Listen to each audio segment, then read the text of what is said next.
आ जाता है हमारे पास रिएक्टिविटी टुवर्ड्स ऑक्सीजन। तो basically they forms two type of oxides. अब यहाँ पर ये एक तो ट्राई ऑक्साइड्स बनाते हैं, एक तो कैसे बनेंगे, ट्राई ऑक्साइड्स बनेंगे, एक बनते हैं यहाँ पे पेंटा ऑक्साइड्स। तो E2O3 और E2O5 केवल एक सिंबॉलिक रिप्रेजेंटेशन हमने ली है, where E stands for the nitrogen family elements या नाइट्रोजन ग्रुप एलिमेंट्स। तो यहाँ पर मैंने क्या काम किया, नाइट्रोजन फैमिली के एलिमेंट्स को ऑक्सीजन के साथ जब कंबाइन कराया तो वहां पर एक बार तो उन्होंने अपनी 3 वैलेंसी ऑक्सीडेशन स्टेट को दिखाया, एक बार वो पार्टिसिपेशन दे रहे हैं किसके साथ, +3 ऑक्सीडेशन स्टेट के साथ, और एक बार वो दे रहे हैं +5 ऑक्सीडेशन स्टेट के साथ, क्योंकि ऑक्सीजन तो हमेशा कैसा रहने वाला है, -2 रहने वाला है। तो जब नाइट्रोजन फैमिली के एलिमेंट -3 के साथ आएंगे, ऑक्सीजन +3 के साथ आएंगे और ऑक्सीजन -2 के साथ आएगा, तो ये मैंने ले लिया E जो कि नाइट्रोजन फैमिली का एलिमेंट है, ये हो गया O, तो इसका 2 यहाँ और इसका 3 यहाँ, तो फॉर्मूला मेरे पास हो जाएगा E2O3। सिमिलरली सेम किसके लिए काम करेंगे हम, E2O5 के लिए काम करेंगे। तो ट्राई ऑक्साइड और penta oxides, there are 2 types of oxides in the nitrogen family elements. अगर मैं बात करूं इनकी ऑक्सीडेशन स्टेट की, तो जो 5 वाली है, पेंटा वाली है, वो मोर एसिडिक होता है क्योंकि हाइयर ऑक्सीडेशन स्टेट इसमें पाई जाती है।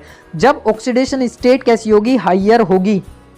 जब हाइयर ऑक्सीडेशन स्टेट की हम बात कर रहे होंगे तो बनने वाले ऑक्साइड जो होंगे वो ज्यादा एसिडिक होंगे, हमेशा ध्यान रखना। अब जैसे अगर मैं एक क्वेश्चन यहां से बना दूं कि N2O3 मेरे पास है और N2O5 मेरे पास है, तो इनमें से मोर एसिडिक कौन होगा, तो more acidic is that compound in which nitrogen exists at the maximum oxidation state या higher oxidation state। तो यहाँ पे नाइट्रोजन +5 दिखाता है और यहाँ पे नाइट्रोजन -+3 दिखाता है। तो जब +5 है तो इसका मतलब है मैक्सिमम ऑक्सीडेशन स्टेट को रिप्रेजेंट किया, इसका मतलब ये ज्यादा एसिडिक होगा।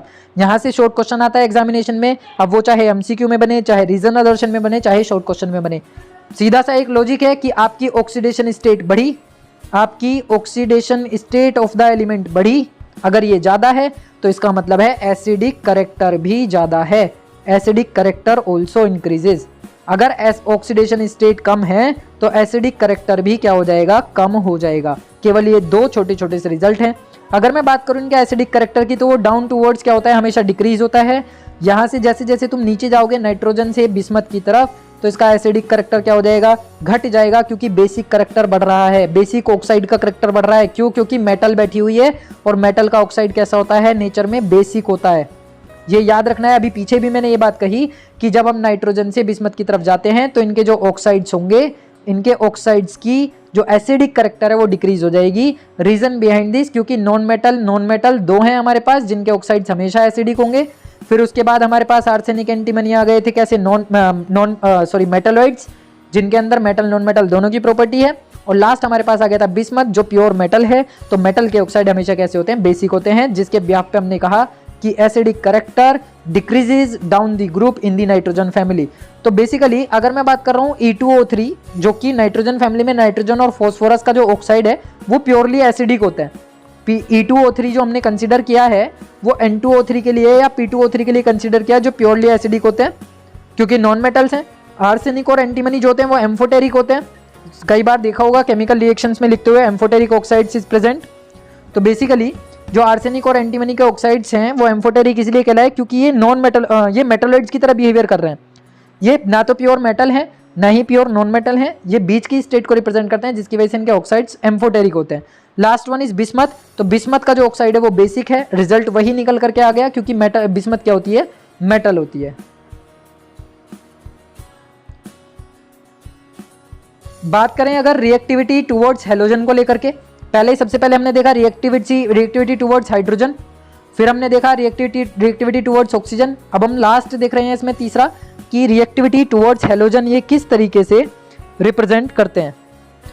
तो यहाँ पर ये रिएक्शन क्या है, मतलब जो इनकी केमिकल प्रॉपर्टी है वो ये है कि जिस तरीके से ऑक्साइड ये बना रहे थे E2O3 और E2O5 टाइप के, उसी तरीके से ये अपने हेलाइड्स बनाते हैं। हेलोजन के साथ जब ये रिएक्शन करते हैं तो उनको हम बोलते हैं हेलाइड्स।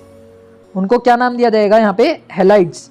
तो ये बनाते हैं अपने हेलाइड्स, यानी कि नाइट्रोजन हेलाइड बनेगा, फॉस्फोरस हेलाइड बनेगा, आर्सेनिक हेलाइड बनेगा। अब ये हेलाइड्स भी ट्राई और पेंटा 2 तरीके के बनते हैं। तो बेसिकली EX3 और EX5 हमारे पास रिप्रेजेंटेशन है।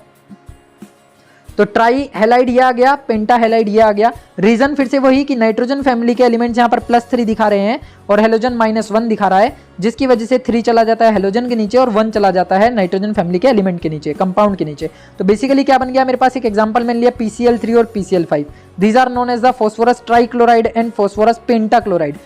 Try stands for 3 and penta stands for 5। तो जो ये हमारे पास ट्राई हेलाइड्स या पेंटा हेलाइड्स बनते हैं, इनके पीछे देखो यहाँ पे हम ट्राई हेलाइड और जो पेंटा हेलाइड्स बना रहे हैं वो बेसिकली फॉस्फोरस के लिए एग्जांपल मैं दे रहा हूँ।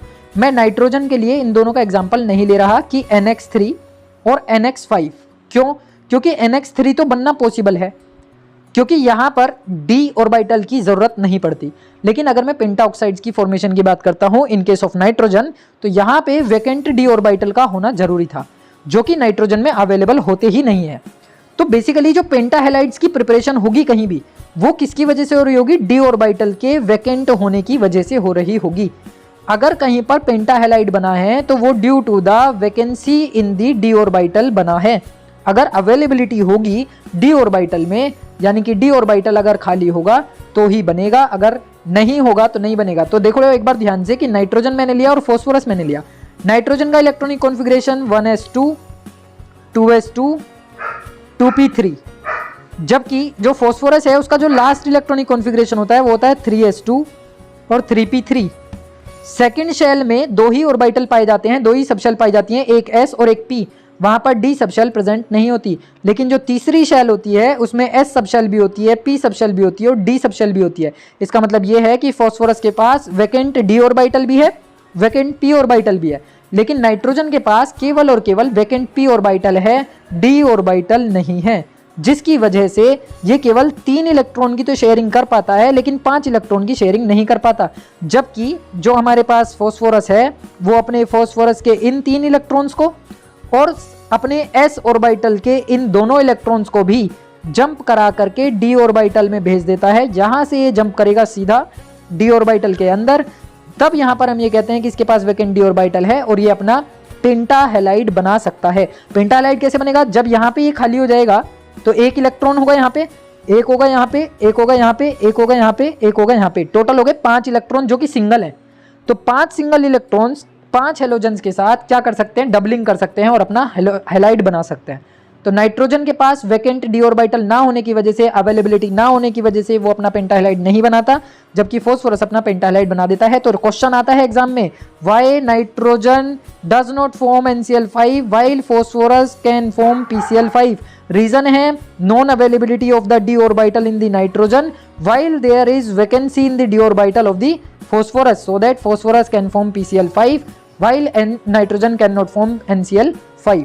अब फिर से वही चीज कि penta halides are more covalent than tri halides. More covalent क्यों होंगे? क्योंकि कोवलेंसी ज्यादा है। कोवलेंसी ज्यादा होने का मतलब है कि वो कोवलेंट बॉन्डिंग ज्यादा कर रहे हैं। जब कोवलेंट बॉन्डिंग ज्यादा होगी, यहाँ पर 3 कोवलेंट बॉन्डिंग है, यहाँ पे 5 कोवलेंट बॉन्डिंग है, तो सीधी सी बात है कि पेंटा हेलाइड्स के अंदर कोवलेंट कैरेक्टर भी ज्यादा होता है। और कोवलेंट कैरेक्टर को कैसे पहचानोगे? Covalent character is the tendency to sharing the electrons. यहाँ पर 5 इलेक्ट्रॉन्स की शेयरिंग हो रही है, यहाँ पर 3 इलेक्ट्रॉन्स की शेयरिंग हो रही है, जिसकी वजह से हम ये कहते हैं कि penta halides are more covalent as compare to that of the tri halides. तो ये भी क्वेश्चन एग्जाम में पूछ लिया जाता है कि व्हाई पेंटा हेलाइड्स, तो ये भी क्वेश्चन एग्जाम में पूछ लिया जाता है कि why penta halides of nitrogen families are more covalent as compare to that of the tri halides. तो रीजन बिहाइंड दिस सीधा सा कि 5 इलेक्ट्रॉन जब पार्टिसिपेशन देंगे कोवलेंट बॉन्डिंग बनाने में, तो वहां पर वो ज्यादा कोवलेंट कैरेक्टर को रिप्रेजेंट करेंगे। तो नेक्स्ट वन इसमें आ जाता है कि all the tri halides except nitrogen are stable. यानी नाइट्रोजन के अगर मैं फ्लोराइड की बात करता हूँ, NF3 की बात करता हूँ, तो वो मोस्ट स्टेबल ट्राई हेलाइड होता है। लेकिन अगर हम नाइट्रोजन को छोड़ करके बाकी हेलाइड्स के कंपैरिजन की बात करें, बाकी एलिमेंट्स के हेलाइड्स की बात करें, तो वो ज़्यादा स्टेबल पाए जाते हैं। एक एक्सेप्शन केस है बस ये कि वैसे तो जितने भी नाइट्रोजन फैमिली के एलिमेंट्स के हेलाइड्स होते हैं, ट्राई हेलाइड्स होते हैं, उसमें नाइट्रोजन के ट्राई हेलाइड को छोड़ करके सारे के सारे स्टेबल होंगे। लेकिन एक्सेप्शन इज NF3 कि NF3 most stable tri halide होता है नाइट्रोजन का in comparison to NCl3, NBr3, Ni3। इन सभी के कंपैरिजन में NF3 is the most stable tri halide of nitrogen. Reason वही है लोन पेयर ऑफ इलेक्ट्रॉन का, और दूसरी चीज है electronegativity is higher as compare to that of the chlorine, bromine और आयोडीन। जब फ्लोरीन की इलेक्ट्रोनेगेटिविटी ज़्यादा होगी तो उसकी वजह से Cl, Br और I यहाँ पर इनकी इलेक्ट्रोनेगेटिविटी कम रहने वाली है, क्योंकि डाउन टूवर्ड्स दी इलेक्ट्रोनेगेटिविटी क्या होती है, डिक्रीज होती है। हेलोजन फैमिली के अंदर जब आप देखोगे तो इलेक्ट्रोनेगेटिविटी डाउन टूवर्ड्स क्या हो रही है, डिक्रीज हो रही है, जिसकी वजह से नाइट्रोजन फ्लोरीन के साथ अपना जो ट्राईहेलाइड बनाता है वो ज़्यादा स्टेबल होता है, क्योंकि इनका साइज़ भी सबसे छोटा रहेगा। लेकिन अगर नाइट्रोजन की बात करूँ ब्रोमीन के साथ तो उसका साइज़ भी बहुत बड़ा होगा, जिसकी वजह से क्या हो जाएगा, लेस स्टेबल हो जाएगा। तो ये रीज़न है कि NF3 जो होता है मोस्ट स्टेबल होता है बाकी अदर ट्राईहेलाइड के कंपैरिजन में। सिमिलरली नेक्स्ट इसमें हमारे पास आ जाता है कि trihalides except BiF3 are covalent in nature, कि बिस्मथ का फ्लोराइड जो होता है केवल इसे छोड़ करके बाकी के सारे कोवलेंट होते हैं, यानी बाकी सभी के पास शेयरिंग ऑफ इलेक्ट्रॉन की टेंडेंसी होती है। जबकि बिस्मथ एक मेटल है, फ्लोरीन एक नॉन मेटल है, तो इनके पास लॉस और गेन करने की टेंडेंसी है। तो जो बेसिकली बिस्मथ है वो क्या करेगा, लॉस ऑफ इलेक्ट्रॉन करेगा, और जो फ्लोरीन है वो गेन ऑफ इलेक्ट्रॉन करेगा। तो लॉस और गेन कुछ इस तरीके से होगा कि बिस्मथ ये आया, फ्लोरीन के टोटल 3 एटम या 3 एलिमेंट, एक इलेक्ट्रॉन ये आपस में क्या करेंगे, बिस्मथ इसको लॉस करेगा, बिस्मथ यहाँ लॉस करेगा, बिस्मथ यहाँ लॉस करेगा, जिसकी वजह से हम ये कहते हैं कि BiF3 is metallic in character. Basically bismuth जो है वो मेटल है, तो इसके पास कौन सी करेक्टर, कौन सी बॉन्डिंग पाई गई, एक तरीके से ट्रांसफरिंग करने के बाद ये आयनिक करेक्टर भी बना सकता है, क्योंकि बिस्मथ ने लॉस ऑफ इलेक्ट्रॉन किया है और फ्लोरीन ने गेन ऑफ इलेक्ट्रॉन किया है। लेकिन बाकी के जितने भी हैलाइड्स हैं BiF3 को छोड़ करके बाकी सारे के सारे कैसे होंगे, कोवलेंट इन नेचर होंगे। अब नेक्स्ट इसमें हमारे पास आ जाती है रिएक्टिविटी टुवर्ड्स मेटल, कि मेटल्स के साथ ये किस तरीके से रिएक्टिविटी दिखाते हैं। तो बेसिकली अगर मैं मेटल की बात कर रहा हूं तो यहाँ पे मेटल कौन सी होगी, मेटल होंगी यहाँ पे ट्रांजिशन मेटल भी हो सकती हैं और अल्कलाइन अर्थ मेटल्स भी हो सकती हैं, यानी कि ये अपने बाइनरी कंपाउंड्स बनाते हैं -3 ऑक्सीडेशन स्टेट को रिप्रेजेंट करते हुए। तो यहाँ से ये क्वेश्चन आता है कि अगर हम नाइट्रोजन फैमिली के एलिमेंट्स को देखें तो वो मेटल्स के साथ अपनी कौन सी ऑक्सीडेशन स्टेट में पार्टिसिपेशन करते हैं, तो वो -3 ऑक्सीडेशन स्टेट को रिप्रेजेंट करेंगे, क्योंकि मेटल्स के पास टेंडेंसी है लॉस द इलेक्ट्रॉन करने की, लॉस ऑफ इलेक्ट्रॉन करने की और कैटायन बनाने की। जबकि यहाँ पर नाइट्रोजन दिखाएगा एक किसकी, गेनिंग ऑफ इलेक्ट्रॉन की नेचर, और गेनिंग ऑफ इलेक्ट्रॉन की नेचर किसके अंदर होती है, नॉन मेटल्स की। इसका मतलब यहाँ पे लॉस ऑफ इलेक्ट्रॉन रिप्रेजेंट करने वाले हैं जब वो मेटल्स के साथ रिएक्शन करेंगे। फॉर एग्जाम्पल यहाँ पे हमने कुछ एग्जाम्पल ले रखे हैं, कैल्शियम का नाइट्राइड है, कैल्शियम का फॉस्फाइड है, सोडियम का आर्सेनाइड है, जिंक का एंटीमोनाइड है और मैग्नीशियम का बिस्मेथाइड है। इनके नाम आइड लगे होते हैं सबके पीछे, ये चीज़ का हमें ध्यान रखना है। यहाँ कैल्शियम के पास 2 वैलेंसी है प्लस की, नाइट्रोजन के पास 3 वैलेंसी है माइनस की। सेम वैलेंसी सारे एलिमेंट्स के लिए काम करेगी, तो 2 नीचे जाएगा क्रॉस मल्टीप्लिकेशन से, 3 नीचे जाएगा क्रॉस मल्टीप्लिकेशन से। तो फॉर्मूला फॉर्मेशन हो रही है Ca3P2 या Ca3N2, कैल्शियम फॉस्फाइड या फिर कैल्शियम नाइट्राइड। तो इस तरीके से ये मेटल्स के साथ रिप्रेजेंटेशन करते हैं या मेटल्स के साथ रिएक्शन में पार्टिसिपेशन देते हैं। अब यहाँ से एक क्वेश्चन अराइज हो जाते हैं जो एग्जाम में पूछे भी जाते हैं। पहला क्वेश्चन ये कि 2 nitrogen exhibits +5 oxidation state, it does not form pentahalides. जो मैंने अभी पहले ही बता दिया कि नाइट्रोजन जो है वो +3 ऑक्सीडेशन स्टेट तक ही हेलोजन के साथ रिएक्शन में पार्टिसिपेशन देता है due to the non availability of d orbital या d वैकेंसी। तो बेसिकली यहाँ पे रीजन वही है, non availability of d orbitals, इसकी जो कोवेलेंसी है वो बियॉन्ड 4 नहीं जा सकती, जिसकी वजह से ये हमेशा केवल ट्राईहेलाइड बना करके रह जाता है, पेंटाहेलाइड नहीं बनाता। Next one, why pentahalides are more covalent than trihalides. जैसा मैंने अभी कहा कि ये क्वेश्चन एग्जामिनेशन में पूछे जाते हैं, तो सेम वही रीजन हमें बताना है कि जो पेंटाहेलाइड्स होते हैं उनके पास 5 इलेक्ट्रॉन्स होते हैं शेयरिंग करने के लिए, पोलराइजिंग नेचर को दिखाने के लिए, लेकिन ट्राईहेलाइड्स में केवल 3 ही इलेक्ट्रॉन्स हैं जिसमें वो अपनी शेयरिंग दिखाते हैं और पोलराइजिंग नेचर दिखाते हैं, और 5 इलेक्ट्रॉन्स की कोवेलेंट बॉन्डिंग होने की वजह से वो कोवेलेंट सी को ज्यादा दिखाएंगे और कोवेलेंट कैरेक्टर उनके अंदर ज्यादा पाया जाएगा। तो यहां तक थी chemical properties of the nitrogen family elements. Nitrogen family के एलिमेंट्स जो जो हमें दिखाते हैं उनमें हमने सबसे पहले डिस्कस किया एटॉमिक रेडियाई का ट्रेंड, उसके बाद हमने चेक किया उसमें एटॉमिक रेडियाई को हमने साइज से भी रिप्रेजेंट किया था, एटॉमिक साइज से रिप्रेजेंट हमने किया था। एटॉमिक रेडियाई के साथ साथ हमने देखी थी आयोनिक रेडियाई, आयनिक रेडियाई के बाद हमने देखा था IE या IP जिसको हमने लिखा, उसके बाद हमने देखा था इलेक्ट्रोनेगेटिविटी, इसी के अलावा हमने देखा reactivity towards hydrogen, reactivity towards oxygen, reactivity towards halogens, और साथ ही हमने देखे हैं कुछ फॉर्मूलाज जिनमें कि ये अपने ट्राई ऑक्साइड ट्राई या पेंटा ऑक्साइड से ट्राई हेलाइड्स और पेंटा हेलाइड्स के साथ रिएक्शन में पार्टिसिपेशन देते हैं। साथ ही हमने क्या क्या देखा, इनकी बेसिसिटी देखी कि इनकी बेसिसिटी का ऑर्डर हमेशा डिक्रीज होता है towards the top to bottom, और इनकी जो बेसिकली एसिडिक करेक्टर है वो भी डिक्रीज होता है, जो इनका लोन पेयर डोनेट करने का करेक्टर है वो इंक्रीज होता है, जो इनकी ऑक्साइड्स की बेसिक नेचर है, बेसिक ऑक्साइड्स की जो नेचर है वो हमेशा डाउन टूवर्ड्स क्या होती है, इंक्रीज होती है, क्योंकि मेटलिक करेक्टर बढ़ रहा है। तो बेसिकली ये सारा का सारा एक ओवरव्यू है केमिकल प्रॉपर्टीज को लेकर के। बॉइलिंग पॉइंट को अगर हम बात करें तो बॉइलिंग पॉइंट भी डाउन टूवर्ड्स क्या होता है, हमेशा डिक्रीज होता है यहाँ पे। तो यहाँ पर ये चीज़ों का ध्यान रखना, ये एग्जामिनेशन में पूछी जाती है। यहाँ से कोई भी शॉर्ट क्वेश्चन एग्जामिनेशन में बन सकता है, चाहे वो एमसीक्यू से रिलेटेड हो, चाहे वो रीजन अदर्शन से रिलेटेड हो, या फिर शॉर्ट क्वेश्चन हो।